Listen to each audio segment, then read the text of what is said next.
Assalamualaikum warahmatullahi wabarakatuh. Salam sejahtera untuk kita semuanya. Perkenalkan, nama saya Firman Faradisi, dosen Diplomatika Keperawatan Fakultas Ilmu Kesehatan Universitas Muhammadiyah Pekajangan, Pekalongan.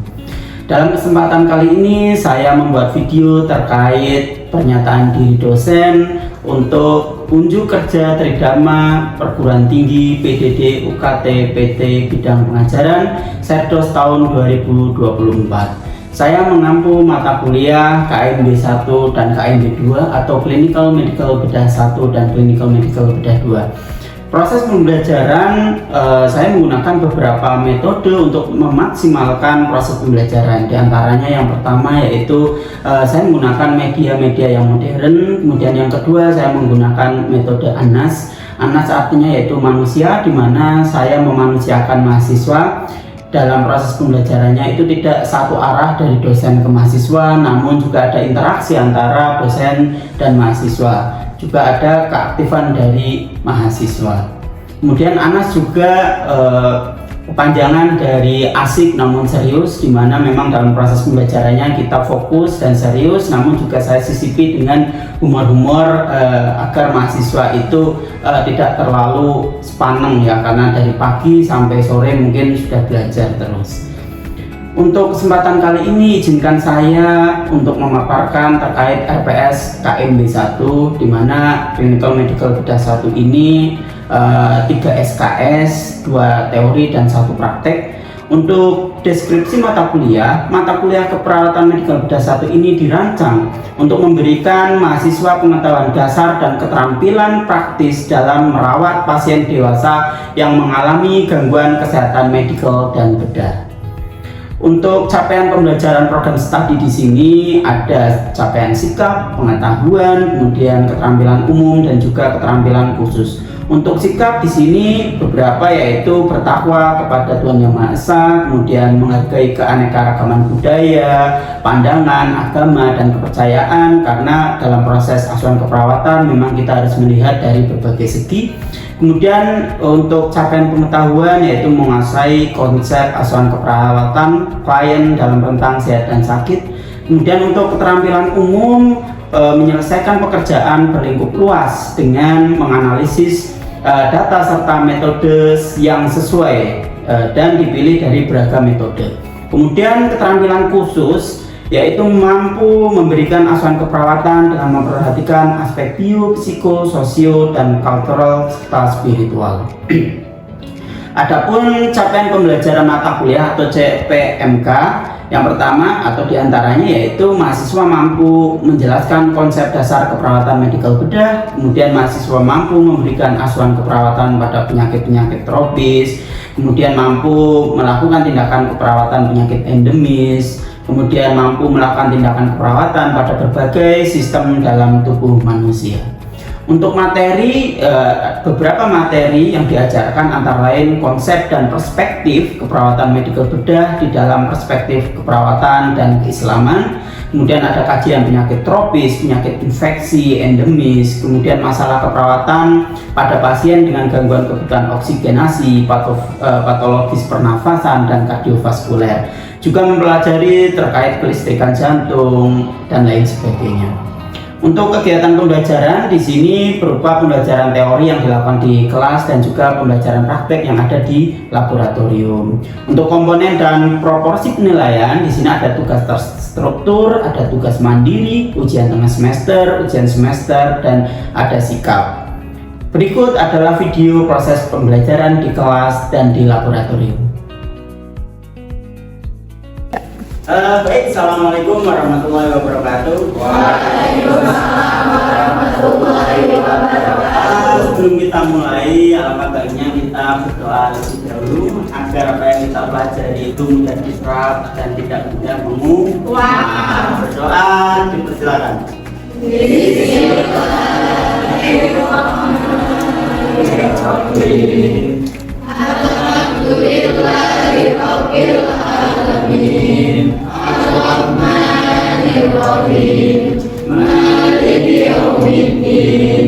Iyyaka na'budu wa iyyaka nasta'in.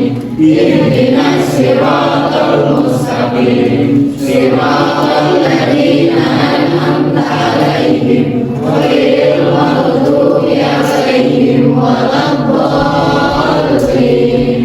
Amin. Raditu billahi rabban wa bil islami dinan wa bi Muhammadin nabiyyan wa rasulan. Rabbi zidni ilma warzuqni fahma. Amin ya rabbal alamin.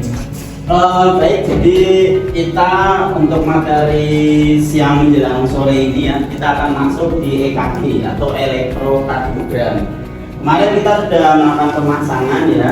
Ini kita akan pembacaan ya. Jadi kan EKG itu kan hasilnya ada kertas yang seperti ini ya. Dan nanti ini kita untuk mengetahui arti dari hasil EKG itu apa. Ini adalah EKG sederhana ya untuk etika perawatan. Baik, sebelum kita masuk ke materi, kita akan melihat ya. Jadi Anda masih ingat apa enggak gitu ya? Jantung manusia itu terdiri dari berapa ruangan anak-anakku? 40, luar biasa ya. Sebelumnya kita gambar dulu jantung pada pemuda ya, anak muda. Nah, ini ada 1, 2, 3, dan 4. Nah, kira-kira kalau menurut antum semuanya ya, itu yang berdenyut mananya dulu? 1, 2, 3, 4, 4, 3, 2, 1. Ini sambil mengingat anatomi. Kira-kira yang mana? 1, 3, 2. Oke, 4, saya dengar 4. Terus 4, 1.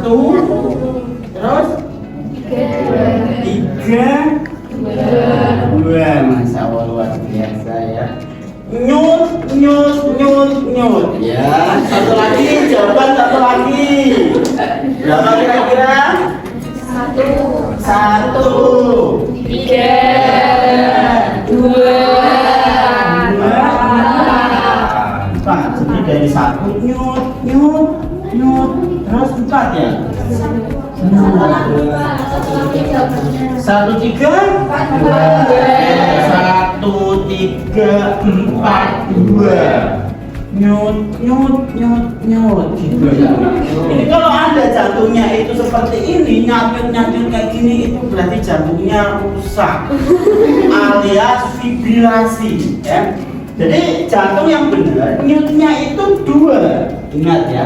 Ini yang atas itu apa? Atrium. Yang bawah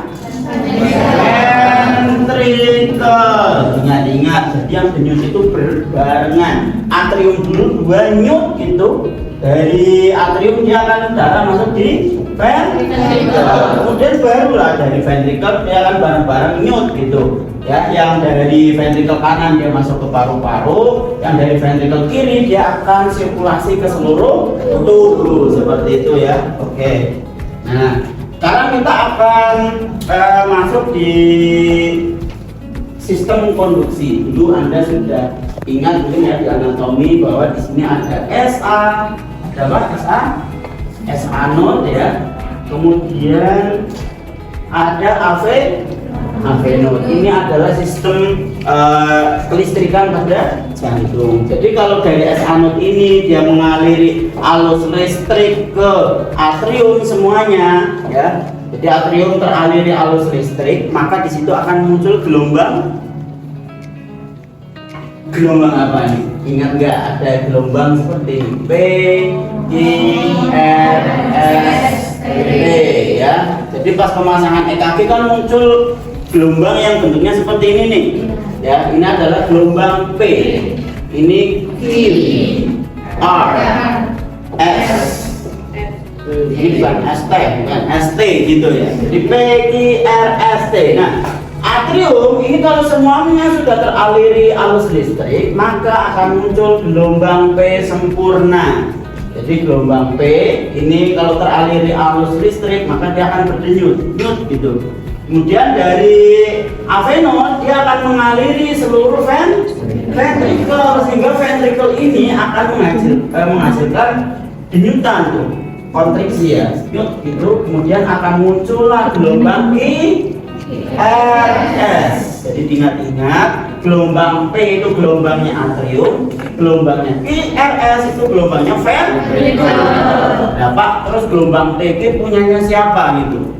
T adalah saat IRS atau ventrikel ini relaksasi. Jadi ketika kontraksi itu keluarnya IRS, saat relaksasi ventrikel itu keluarnya gelombang T. Paham ya? Jadi ada atrium, ada ventrikel, atrium nyut keluar gelombang P, ventrikel nyut keluar gelombang IRS. Kemudian kalau ventrikel relaksasi keluar gelombang T. Oke, good. Kemudian lanjut. Nah, kemarin kita pas pemasangan EKG itu ada sadapan, ada lead-leadnya ya. Ada ngomong lead 1. Ya, lead 1 itu antara tangan kanan dan tangan kiri. Di tangan kanan kemarin ada dipasang AVR, tangan kiri AVL. Good. Lead 2 itu di lengan kanan dan kaki kiri. Lead 3 itu di lengan kiri dan kaki kiri. Nah, kita juga tahu ada yang namanya AVR right tangan kanan, AVL left tangan kiri, dan AV foot adalah kaki kiri. Good, karena kaki kanan itu fungsinya sebagai ground ya. Nah, ini adalah lead 1 di sini. Lead 1 ini adalah lead 2. Jadi ini ternyata ada hubungannya tuh. Jadi yang Anda pasang dicepet di tangan, dicepet di kaki itu ternyata ada hubungannya gitu. Tapi ini nanti lewatnya adalah jantung sebenarnya, lewat sini arus listriknya kemudian ke kaki kiri seperti itu. Nah, kemudian kemarin juga Anda masang ada di wilayah prekordial atau di dada. Itu ada 6 sadapan. Ingat ya. Nah, 6 sadapan ini dipasang di mana? 6 sadapan ini hanya ada 2 pemasangannya. Pertama adalah di ICS berapa kemarin? 40. Kemudian yang ini adalah ICS 5. Jadi hanya 2 tok. Kemudian yang perlu Anda pahami adalah ini adalah garis parasternal. Ya. Ini parasternal kiri, ini parasternal kanan. Ya. Jadi mencarinya kemarin ICS pertama dicari setelah klavikula ini klavikula, ini ada kosta 1. Maka kalau ini berarti kosta 2. Maka artinya ruangan ini berarti ruang inter.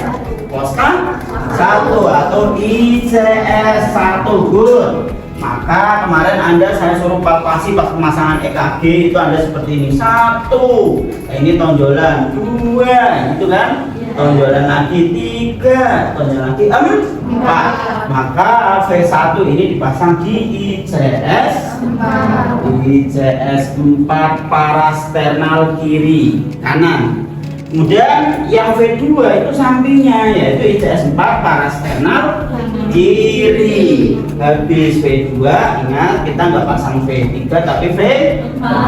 V4 ini dipasang di ICS 5 mid clavicularis. Nah, ini adalah garis mid clavicula atau pertengahan clavicula. Kemudian 3 itu antara V2 dan V4. V5 dan V6 Anda tinggal mengikuti garis ini yang tekokan ini ya, hingga taruh V5 di aksilaris anterior, V6 di lateral gitu ya. Kemudian kita masuk yang namanya EKG-nya. Nah, tadi saya ngomong gelombang P itu gelombangnya siapa nak? Oke, gelombang P itu atrium, gelombang IRS itu ventricle. Nah, kemudian ada ST, ada gelombang T ya. Anda cukup mengetahui ini. Kemudian ada PR interval. PR interval itu dimulai dari garis ini ya, dari awal P itu mau naik sampai ke jeglongan Q. Ini adalah Q ya, ini. Garis ini adalah PR interval. Kalau IRS dari sini sampai ini. Kalau P dari awal naik sampai turunan. Ya, ingat-ingat itu. Kemudian berikutnya yang perlu Anda pahami adalah setiap garis-garis ini itu ada nilainya ternyata. Garis kecil ini itu ada nilainya. nilainya berapa? Mendatar 0,04. Jadi satu garis ini adalah 0,04. Dua garis berarti berapa nak? 0,08. Kalau 5, 1, 2, 3, 4, 5 0,2 atau 0,20. Oke, kita akan lihat lagi berikutnya. Nah, ternyata ada nilai normalnya. Gelombang P nilai normalnya kurang dari 0,12. Artinya gelombang P ini, yang gelombang P ini 0,12 itu berarti berapa? Kalau 0,12 berarti berapa kotak kecil? 3. Karena ini kan 0,08, 0,04, 0,08, 0,12. Kemudian kalau PR interval 0,12 sampai 0,20. Jadi ini normalnya adalah ini. 4 kotak kecil sampai berapa ini? 5 kotak kecil. Oke, good. Kemudian IRS 0,06 sampai 0,12. IRS berarti ini. IRS berarti segini toh nih. Nah, ini berarti nilai normalnya adalah ini. 0,06 itu berapa? 1,5. Good, 1,5 kotak kecil. Kenapa? Karena satu kotak kecil 0,04, 1,5 berarti 0,0. Nah, 0,04 dibagi 2. Kemudian 0,12 itu adalah 3 berapa? 3 kotak kecil ya. Itu yang bisa. Oke, kita lanjut berikutnya. Langsung saja ya, kita akan mempelajari dari iramanya dulu. Irama dipelajari dari mana? Irama itu dipelajari dari R ke R aksen berikutnya. Jadi ini R ke R aksen berikutnya. Ya, ini itu sama atau tidak? Kalau sama, ini segini, ini segini, ini segini, maka irama teratur. Jadi irama itu enggak normal atau tidak normal. Yang ada teratur dan tidak teratur. Oke, itu satu. Kemudian frekuensi heart rate ini sudah saya posisikan 30 kotak besar. Ya, artinya ini sudah 6 detik. Maka tadi rumusnya adalah hitung R ya selama 6 detik. Berarti ini kita hitung nih. Ini kita anggap 1, 2 ya 3, 4, 5, 6, 7, 8, 9, 10, 11, 12, 13 kali 10 130. Berarti tadi yang di atas 100 namanya kaki-kaki. Berikut gelombang P, kita lihat gelombang P kira-kira itu yang nomor 1 atau yang nomor 2? Yo, 1 atau 2 anak-anak? 1 itu gelombang apa? Good. Kalau setelah IRS itu pokoknya adalah T. Sebelum IRS itu adalah P. Maka kita kajinya ini. Kalau kita lihat ini ada 2 kotak kecil. 2 kotak kecil itu berarti berapa? 0,08. Normal enggak tadi? Normal ya. Jadi gelombang P normal ya. Dan interval PR itu dari sini sampai sini kita hitung 1, 2, 3 setengah kotak kecil. Berapa? 3 setengah kotak kecil. 0,04 kali 3 berapa?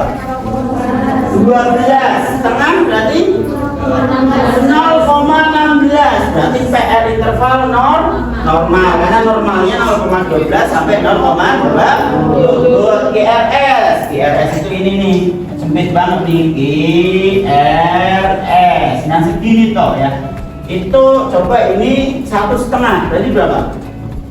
0,06 berarti normal. Karena ini ada gelombang P diikuti GRS, namanya adalah sinus. Karena tadi heart rate-nya lebih dari 100, maka namanya sinus kaki-kaki. Oke, good. Kita coba langsung praktek ya. Kita ingin satu mahasiswa maju dari siapa? Ya, Mas Haris, silakan maju bareng sama saya, tenang saja ya. Kita bareng-bareng ya. Oke, Mas Haris. Pertama dari irama. Irama tadi kan dari R, ya dari R sorry. Dari R ke R aksen berikutnya. R ke sini. Kemudian ke sini. Sama enggak? Keluar ininya nih. Sama, karena sama berarti irama teratur apa enggak? Buat irama teratur. Head rate ini sudah 30. Hitung R-nya berapa, Mas? Berapa?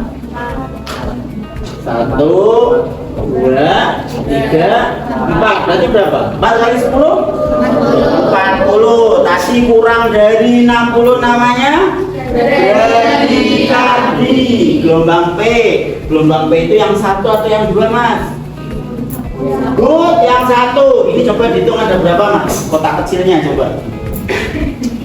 1, 2, 3 ya? 3. Atau ini 2,5 lah. 2,5 berarti berapa? 0,10. Normal enggak? Normal. PR interval 1, 2, 3, 4. 4 berapa? 0,04 kali 4 0,16. Normal? Normal. IRS speed 1,5 berarti 0,06. Berarti normal. Karena gelombang P diikuti IRS namanya sinus. Karena di sini head rate-nya kurang dari 60 maka dinamakan sinus. Close buttonnya. Baik, ini kita akan melakukan pemasangan elektrokardiogram ya, atau EKG. Jadi EKG itu dilakukan pemasangan itu ada beberapa sadapan ya. Yang pertama ada sadapan prekordial yang diletakkan di mana prekordial? Namanya prekordial berarti diletakkan di dada ya, di prekordial. Kemudian ada yang ekstremitas itu berarti di tangan dan di kaki. Nah, kita harus mengetahui dulu alat-alatnya. Pertama, otomatis ada alat set EKG ya. EKG-nya ini ada sadapan-sadapannya ini ya. Jadi sadapan ini itu sudah ada tulisannya V1 sampai V6. Jadi Anda jangan hafalkan merah, kuning, hijau. Kadang warna itu bisa berganti-ganti ya, tapi kalau V-nya itu ada V1, V2 dan seterusnya. Kemudian yang bentuknya capit-capitan seperti ini itu adalah yang di ekstremitas. Ingat, yang besi itu dipasang di bagian dalam ya. Kemudian kita juga punya yang namanya jeli ya. Caos jeli. Jeli ini fungsinya kalau kateter sama apa NGT fungsinya untuk apa? Betul. Tapi kalau yang EKG di sini fungsinya adalah untuk transfer listrik. Jadi kelistrikan di jantung ini biar mudah dibaca sama alat EKG ini ya. Nah, pemasangannya bagaimana? Jadi pemasangannya pertama kita harus mencari dulu interkosta. Interkostanya kita cari. Jadi ini klavikula ya. ICS 1. Jadi di bawah klavikula tekoan pertama itu ICS 1. Jadi terkadang itu kalau OSKA sudah dipasang kayak gitu ya, yang kedua ketiga itu mengikuti. Jadi situ kan ada ngecap merah-merahnya tuh, tempel-tempel, padahal yang pertama belum tentu benar. Jadi Anda harus tetap seperti ini. Satu, kita lihat ya bersama-sama ini. Jadi dari klavikula ini tekoan pertama adalah ICS 1. Cara mencarinya ya tempel seperti ini, bukan di nyu gini, nggak bisa. Apalagi cuma dilihat kayak gini, wah pampat gini, itu nggak bisa. Tapi seperti ini 1, 2, 3, 4 ya, 4 parasternal. Di tengah ini ada costa, ada sternum ya. Jadi sternum. Nah, parasternal itu garis yang mepet sternum. Artinya apa? V1 dipasang di ICS 4 parasternal kanan. Jadi di situ ICS 4 nempel di sini ya, dekat dengan garis parasternal. Tapi terkadang ada yang masang di sini. Ada yang jauh-jauhan, V1, V2 nang kene koyo isi padu, kayak masih bertengkar. Ada yang deket banget, ya koyo isi akur banget gitu. Ada yang 2 di sini, 2 di sini. Itu apa gitu ya. Jadi ini V1 di sini, V2 otomatis dijejare. Kan V2 sama-sama di ICS 4, tapi parasternal kiri ya. Jadi kalau ini di sini maka otomatis satunya adalah di sampingnya. Nah, tapi kadang ada yang V1 di sini, V2 itu di sini, sudah geser dia ya. Pernah juga ada yang masang sampai di abdomen. Nah, ini jantungnya apa sudah mengalami herniasi sampai sini ya? Kan enggak. Ingat ya, pemasangan hanya di ICS 4 dan ICS 5, tidak ada di wilayah abdomen. Paham ya? Oke, jadi ini V1, ini V2. Setelah V2, Anda harus mempalpasi lagi. Ini kan ICS 4. Ini ada tonjolan, palpasi lagi. Nah, gerongan ini adalah ICS 5. Masangnya mid klavikula, mid semester ya. Mid klavikula, sing darani klavikula itu kan ini nih. Midnya itu berarti separuh. Mid berarti separuh. Maka dari sini kita potong pertengahan. Nah, kita taruh di sini. Ini V2, ini V4, baru di antara V2 dan V4 ada V3. Terus ikuti ini. Ya. Jadi kadang juga masang di sini sudah V4. V5-nya semakin ke sini, semakin pelorot turun ke bawah. Padahal kalau kita ikuti ICS itu dia naik ke atas nih.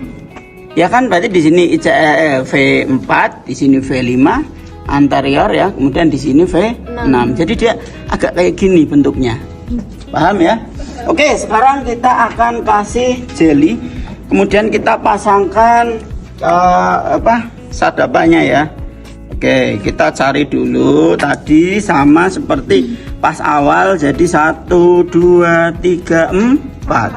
Oke, 1. Minta tolong Mbak diambilkan Mbak. Kita pasangkan di sini ya. Yang V1 di sini. Kalau laki-laki terkadang itu memang hampir sejajar dengan puting ya. Jadi hampir sejajar. Cuman tetap harus dicari ICS-nya. Nah, di situ dilihat ada yang V1 ya. Nah, jadi jeli juga nggak perlu banyak banget. Aduh, ada yang sampai lewer gitu ya. Di sini sampai gatelan bro bandusnya ya. Oke. Nah, cukup segini saja. Karena ini sudah V1, maka V2 di sampingnya ini. Cuman letaknya adalah di ICS 4 parasternal, mendekati sternum. Sini pasang lagi V2. Ya, kalau yang belum tahu tulisannya ada di sini nih ya, V2 atau C2. Nah, setelah V2 kita cari ICS 5. Ini adalah ICS 5 mid clavicularis di sini. Nah, ya. Mid clavicula ya. Oke, di sini.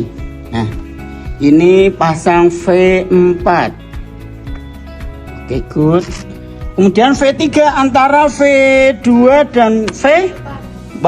Oke, pasang di situ. Nah, good. Kemudian berikutnya di sini. Nah, ini sebenarnya masih dalam satu garis nih. Nah, kan garisnya itu ke atas kan? Tapi kadang itu masanya ke sini nih. Di sini ada yang lempeng. Padahal ini sebenarnya naik ke sini. Ya, ini anterior nih V5. Ya, axillaris anterior. Nah, sini Mbak. Good. Kemudian sampingnya di sini. Baik, terima kasih. Tadi sudah ditampilkan proses pembelajaran yang ada di kelas dan di laboratorium. Demikian video yang sudah saya buat. Saya Firman Faradisi mengucapkan terima kasih sebanyak-banyaknya kepada tim penilai Serdos Kemdikbud Ristek gelombang 1 tahun 2024. Saya juga mengucapkan banyak terima kasih kepada rekan sejawat, dosen Diplomatika Keperawatan dan juga seluruh mahasiswa Diplomatika Keperawatan. Demikian PDD UKT PT bidang pengajaran dari saya. Billahi taufiq wal hidayah. Assalamualaikum warahmatullahi wabarakatuh.